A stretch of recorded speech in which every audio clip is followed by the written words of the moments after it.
ఆరాధన క్రమం చేసుకుందాం. తండ్రి యొక్కయు కుమారుని యొక్కయు పరిశుద్ధాత్మ యొక్క నామమున ఓ దేవా, తండ్రివిగాను కుమారుడవుగాను పరిశుద్ధాత్మవుగాను ప్రత్యక్షమైన తండ్రి, నీ ప్రత్యక్షత నిమిత్తమై నీకు అనేక స్తోత్రములు. ఇప్పుడు నిన్ను ఆరాధించు కృపా సమయము దయచేసినందుకు వందనములు. దూతలు పరలోక పరిశుద్ధులు నిన్ను స్తుతించున్నప్పటికీ మా స్థుతులు కూడా కోరుకొనుచున్న నీకు అనేక స్థుతులు. నీవు కలుగజేసిన సమస్త సృష్టిని బట్టి నీకు గంట కలుగుతున్నది. సృష్టి అందరితో పాటు మేము నీకు నమస్కరించుచున్నాము. ఆరాధన పొడుగునా నీకు కీర్తి కలిగినట్లు ఎక్కడి విషయం దీవించమని ప్రభువు ద్వారా వేడుకొనుచున్నాము. ప్రియులరా, ప్రభునందు ప్రియులరా, మనము అతి పరిశుద్ధుడైన దేవుని సన్నిధికి వచ్చినప్పుడు పూర్తిగా సర్వారాధనలో ప్రవేశింపక పూర్వము మన పాపసిద్ధిని ఒప్పుకొని క్షమాపణ పొందుతూ మనకెంతో మేలు. మనము పాపము లేని వారమని చెప్పుకునే మనలో సత్యం ఉండదు. మన పాపములను మనం ఒప్పుకునే ఆయన నమ్మదగిన వాడును నీతిమంతుడును కనుక ఆయన మన పాపములను క్షమించి సమస్త దుర్నీతి నుండి మనలను పవిత్రులుగా చేయను. మనము పాపము చేయలేదని చెప్పుకునే ఆయనను అబద్ధీకునిగా చేయవారు మౌదము. ఆయన వాక్యము మనలో నుండదు. తన అతిక్రమములకు పరిహారం నందినవాడు, తన పాపమునకు ప్రాశ్చిత్తం పొందినవాడు ధన్యుడు. యెహోవా చేత నిర్దోషించబడిన వాడు, ఆత్మలో కపటము లేనివాడు ధన్యుడు. ఆమేన్. మన పాపములు ఒప్పుకుందాము. అందరూ నాతో ఏకీభవించండి. పరిశుద్ధుడు అయిన ఓ దేవా, మేము మా జన్మమును బట్టి నైజమును బట్టి పాపులమై ఉన్నాము. తలంపులను బట్టి చూపును బట్టి పాపులమై ఉన్నాము. వినుటను బట్టి మాటను బట్టి పాపులమై ఉన్నాము. ప్రవర్తన బట్టి క్రియలను బట్టి పాపులమై ఉన్నాము. నీ కృపను పొందుటకు మేము అయోగ్యులము. మమ్మును క్షమించమని నీ కుమారుని పరిముఖముగా వేడుకొనుచున్నాము. ఆమేన్. ప్రియులరా, తండ్రి తన అపరిమితమైన ప్రేమను బట్టి విశ్వాసులందరని పాపములు క్షమించుచున్నాడు. శిక్షించుటకు జ్ఞాపకము చేసుకున్నాడు. అట్టి తండ్రిని నిత్యము స్తుతించుదము. ఓ తండ్రి, నీవు పరిశుద్ధుడు అయినందున పాపులను అసహించుకునవలసింది కానీ అట్లు చేయక చేరదీసి క్షమించున్నావు కనుక నీకనేక వందనములు. ఆమేన్. అందరూ కూర్చుందాం. దేవ సంస్తుతి చేయవే మనసా, శ్రీమంతుడగు యెహోవా సంస్తుతి చేయవే మనసా. దేవ సంస్తుతి చేయు మన జీవమాయే పుని పావనానా అమను తింపుమా ఆయంతరంగము లవసించు సమస్తమా పామరులమని ప్రచుప ప్రతిఫలము పంపలేదు. భూమి కన్నా ఆకాశంబునా ఏ తోడు దైవా ప్రేమ భక్త జనులయందునా ఆ కారణము దేవ సంస్తుతి చేయవే మనసా. పడమటికి తూర్పెంతో ఎడమో పాపములకు మనకు నంత. పడమటికి తూర్పెంత మనకు నంత. ఎడమో కలుగా చేసియున్నాడు. మన పాపములను మెడము కాని చేసియున్నాడు. ఆ కారణము చే దేవ సంస్తుతి కొడుకులపై తండ్రి జాలి అడు విధముగా భక్తి పరుల ఎడల జాలి అడును దేవుండు తన భక్తి పరుల ఎడల జాలి అడును దేవుండు ఆ కారణముచే దేవ సంస్తుతి చేయవే మనస. అందరికీ మరణాత. అందరూ లేచి నిలబడదాం. దైవ వాక్యాన్ని పఠించుకుందాం. పరిశుద్ధ గ్రంథములో నుండి సామెతల గ్రంథము, జ్ఞాని అయిన సొలొమోను గారు రాసిన సామెతల గ్రంథము 18వ అధ్యాయము 5-6 వచనాలు చదువుకుందాం. 18వ అధ్యాయము 5-6 వచనాలు చదువుకుందాం.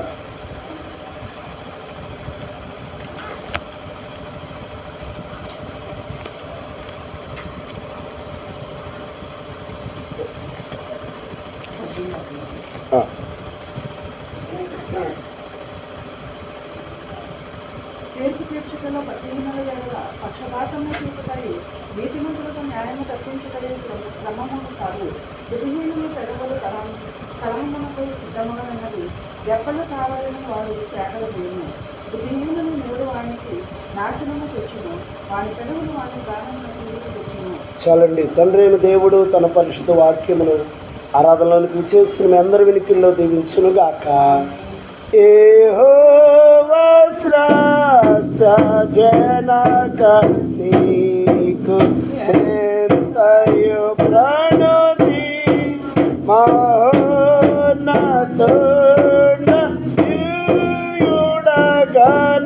మహిమ సంస్తుతి శుభకర విశుద్ధవందనం. కుమారుడైన తండ్రిని తలంచుకొనుచు సువార్తలలోని వాక్య భాగము మత్తయి సువార్త 8వ అధ్యాయము, మత్తయి సువార్త 8వ అధ్యాయము 4వ వచనాన్ని పఠించుకుందాం.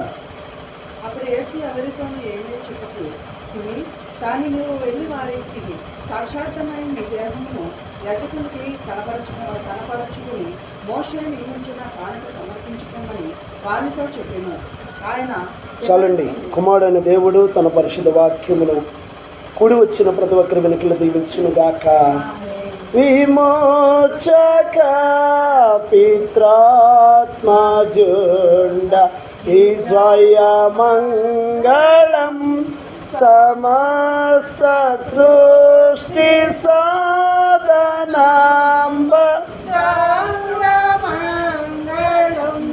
శుభకర శుద్ధకర విశుద్ధవందనం. పరిశుద్ధాత్మ తండ్రిని తలంచుకొనుచు పత్రికలలోని వాక్య భాగము అపోస్తలుడైన పౌలు కొరింథీయులకు రాసిన 2వ పత్రిక 9వ అధ్యాయము, 2వ పత్రిక 9వ అధ్యాయము 5 నుండి 7వ వచనం వరకు పఠించుకుందాం. కావున లోబడ ఇచ్చినామని మీరు చెప్పిన ధర్మము విస్మృతనముగా ఇయ్యక ధారాళముగా ఇవ్వాలని చెప్పి సహోదరులు మీ యొక్కకు ముందుగా వచ్చి దానిని జమచేయుటకై వారిని హెచ్చరించక అవసరమని తలంచితిని. కొంచెముగా విత్తువాడు కొంచెముగా పంట కోయును, సమృద్ధిగా విత్తువాడు సమృద్ధిగా పంట కోయును అని విషయమై చెప్పవచ్చును. సరుగు కొనుగోలు బలవంతముగా కాపీయు ప్రతి వాడును తన హృదయమును నిశ్చయించుకున్న ప్రకారము ఇవ్వబడును.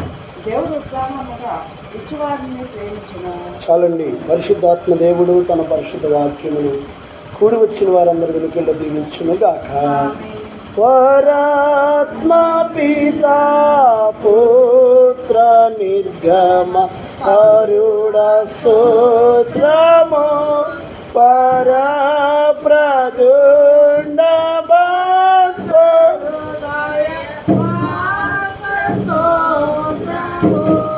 శుభకర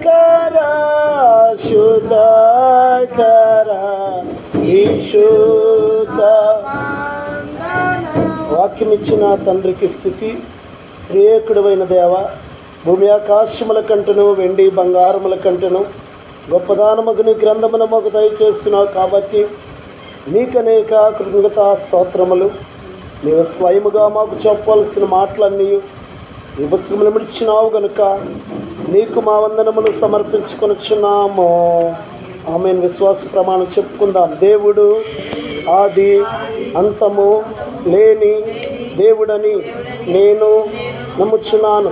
ఆయన ప్రేమ, న్యాయము, పరిశుద్ధత, శక్తి, జ్ఞానము, జీవము, స్వతంత్రత, సర్వాపకత్వము ఈ మొదలైన శుభలక్షణములతో నిత్యము మహా తేజోమయముగా ప్రకాశించినాడని నమ్ముచున్నాను.